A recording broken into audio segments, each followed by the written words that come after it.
Everyone, कशा आहात? आशा करते सगळं मजेत असणार. मुलांना सुट्ट्या लागल्या आहे आणि मामाकडे जाणार नाही असं होत नाही. आणि आम्ही या अगोदर मी एका व्हिडिओमध्ये सांगितलेलं आहे की मी आईला बघायला आलेली होती, पण आईला म्हणजे जेव्हा आली तेव्हा वहिनीलासुद्धा ॲडमिट करावं लागलं आणि इमर्जन्सी होती, त्यामुळे तिचं ऑपरेशन वगैरे जे आहे ते करावं लागलं होतं. त्या व्हिडिओमध्ये मी तुम्हाला सांगितलं होतं आणि लगेच आम्ही मी याने आली नव्हती की मला इथं राहायचं आहे. लगेच आम्ही जाणार होतो आणि लगेच 2 दिवसानंतर आमचं ऑफिसचं जे आहे ते फंक्शन वगैरे होतं. ते फंक्शन केल्यानंतर लगेच आम्ही इथे परत आलेलो आणि वहिनीची सुद्धा हॉस्पिटलमधून सुट्टी झालेली होती. तर त्यामुळे आम्ही म्हटलं 2 दिवस बघून जाऊया परत, कारण की आता ती परत 1 महिन्यापर्यंत जे आहे ते गावाकडे असणार, त्यामुळे तिला काही बघायला आम्हाला मिळणार नाही. आणि येथे आल्यानंतर असं कळलं की आम्हाला परत अजून गावाला जायचं आहे, कारण गावाकडे मावशीच्या मुलाचं लग्न ठरलेलं आहे आणि ते तर जावंच लागणार. आणि जे लग्न आहे ते अगदी 15 दिवसात ठरलं आहे. म्हणजे या अगोदर आम्हाला काहीच माहिती नव्हतं की लग्न आहे. फक्त देखरेख जी असते ना ती त्यांची सुरू होती की मुली बघायला जायचं आहे, असं आहे तसं आहे. पण लग्न ठरलेलं आहे. सो येथे आल्यानंतर लगेच लाडू वगैरे जे आहे ते बांधत होती आई, आणि आईला माहिती नव्हतं की आम्ही आज येणार आहे. लगेच आम्ही माझी जी आहे ती काय म्हणतो आपण, असं फिक्स नसतं की मला यायचं आहे लगेच, आजच येणार आहे, उद्या येणार आहे. मला जेव्हा वाटतं तेव्हा येऊन जाते, त्यांना हे जे आहे ते सरप्राईज देते. बाय द वे, लाडू आहे ना नाचणीचे आहे ते बनवण्यासाठी मी थोडीशी हेल्प केली त्यांना. लाडू बनवून झालेले आहे. काकाचा मुलगा आलेला आहे आणि त्यांचं जे आहे हे पाणीपुरीचा बेत होता. संध्याकाळच्या वेळेस पाणीपुरी खायचं आहे आम्हाला. बाहेर जाणार होते पण पाऊस वगैरे जे आहे ते सुरू होतं आणि त्यामुळे त्यांना घरीच बनवावं लागलं आणि घरीच खावं लागलं. जे पुरी जे असतात ना ते तळण्यासाठी आणलेले होते, तर ते तळून त्यांनी जो मस्त सुंदर असा बेत असतो ना घरच्या घरी खाण्याचा, तो आनंद मस्त घेतला त्यांनी. आणि या सगळ्यांना हा आमचा छोटू पिल्लू जो आहे तो जॉईन करतोय. आता त्याचंही मध्ये मध्ये काही ना काही लुडबुड जी आहे ती सुरूच असते. आणि आता बाबा आलेला आहे, चहा वगैरे घेतला आणि चहा घेतल्यानंतर ह्या छोटू पिल्लूचं बघा काय सुरू आहे. हॅलो हॅलो करतो. आईचा फोन असतो ना, छोटा फोन असतो बघा, तो फोन तो घेतो आणि लगेच त्याच्यावर बाबाला फोन लावतो, दादा दादा करतो आणि त्याच्याशी त्याचं सुरू असते की दादा दादा फोनवर बोलणं. आणि इकडे या सगळ्यांची पाणीपुरी अजून संपलेली नव्हती. मनसोक्त असं जे असतं ना की मन भरून जितकं खायचं आहे तितकं खात होते एकदम जास्त.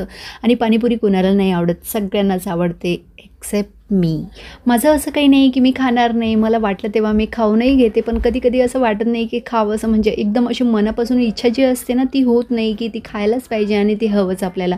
कधी वाटलं तर एखाद्या वेळेस घेऊन घेते मी. आणि मुलांना तर असा चान्स हवाच असतो. आणि हा बाळ इतका जास्त त्रास देतो, काय म्हणावं त्याला. इकडे तिकडे त्याचं हे ते काही ना काही सुरूच असतं बघा. आपण त्याचं जे आहे आता त्याची आई जी आहे तिने खाल्ल्यानंतर पुसून घेतलं तर जो पोछा असतो काय म्हणतो आपण त्याला, मॉप, तो मॉप घेऊन इतकं घरभर फिरत होतं की आता मला त्याला द्यायचंही नव्हतं आणि कोणाच्या हातात देतही नव्हता. आणि घ्यायला गेलं की लगेच तो ओरडत होता. आणि बघा ना आपण कसं छान असा मॉप लावतोय, तो जसं आपण करतो ना तशाच प्रकारे.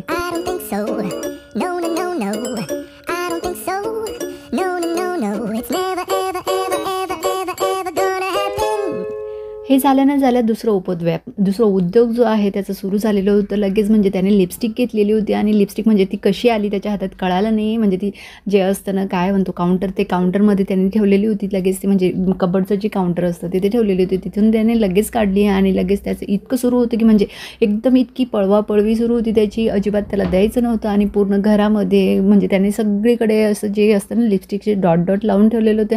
आणि भाजीसुद्धा त्याने जोडली नाही की तिथे सुद्धा तो जाऊन पोचला होता की तिथे सुद्धा मला लावायचं आहे असं.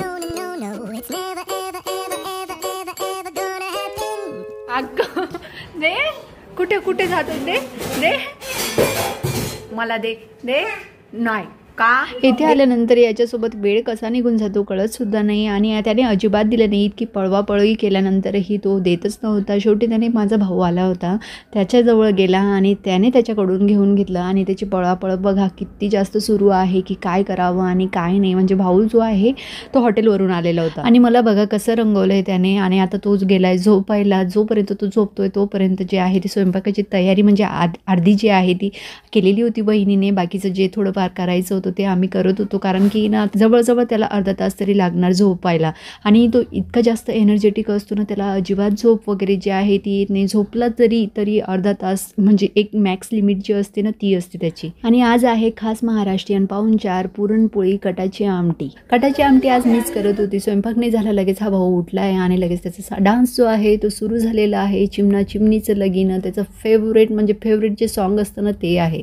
डान्सही इतकं छान करतो ना, काय सांगावं. आणि आपल्याला वाटतंय का तो झोपेतून उठलेला असेल, अजिबात वाटत नाही त्याला बघून. म्हणजे आता तो इतका जास्त म्हणजे त्याला फुल ऑन आहे तो, की आता मला म्हणजे अजिबात मला काही सांगू नका, फक्त मला डान्स करायचा आहे बस. यानंतर लगेच आम्ही जेवायला बसलो आणि व्हिडिओचा शेवट जो आहे तो मी येथेच करते. आशा करते आपल्याला व्हिडिओ आवडला असेल तर लाईक करा, चॅनलवर नवीन असाल तर चॅनलला सबस्क्राईब करा. Take care and bye.